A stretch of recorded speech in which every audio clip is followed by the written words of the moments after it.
6-15-24 கலைத்துறையினர்னு சொல்லக்கூடியது. கலைத்துறையினர்னா என்னென்னு கேட்டிங்கனாக்கா, உதாரணத்துக்கு நம்ம ஜெயலலிதா அம்மாவை எடுத்துக்கலாம். அவங்க பிறந்த தேதி 24. அவங்க எப்படி ஒரு கலைத்துறையிலேருந்து ஒரு அதிகாரத்துறைக்கு வந்தாங்களோ, கலையையும் அதிகாரத்தையும் பெற்றுக்கொள்ளக்கூடிய ஒரு பவர்ஃபுல்லான ஒரு எண்ணம் தான் இகலோக வாழ்க்கையை அனுபவிக்கிறது.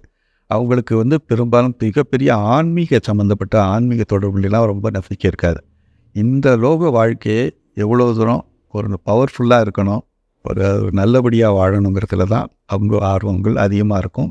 அதற்காகவே படைக்கப்பட்டவங்களாகவும் இருப்பாங்க. ஸோ இதில் அப்துல் கலாம் ஐயாவும் அதில் வந்துடுவார். ஸோ அதில் 6ஆம் நம்பரில் தான் அவரும் பிறந்தார். பட் இருந்தாலும் கூட அவருடைய விஷயங்களை நீங்கள் பார்க்கும்போது வீணையோடு உட்காந்துருக்க மாதிரி சில ஃபோட்டோக்கள் நீங்கள் பார்க்கலாம், கலைத்துறை சம்மந்தப்பட்டது. ஸோ இவர் விஞ்ஞானத்தில் எவ்வளோ பெரிய புகழ் பெற்றிருந்தாலும் இந்த கலைத்துறையிலையும் அவருடைய ஆர்வம் கொஞ்சம் இருந்ததுனால தான் அவருடைய ப்ரொஃபஷனல்லே அவர் பெரிய பெஸ்ட்டாக வந்தார்.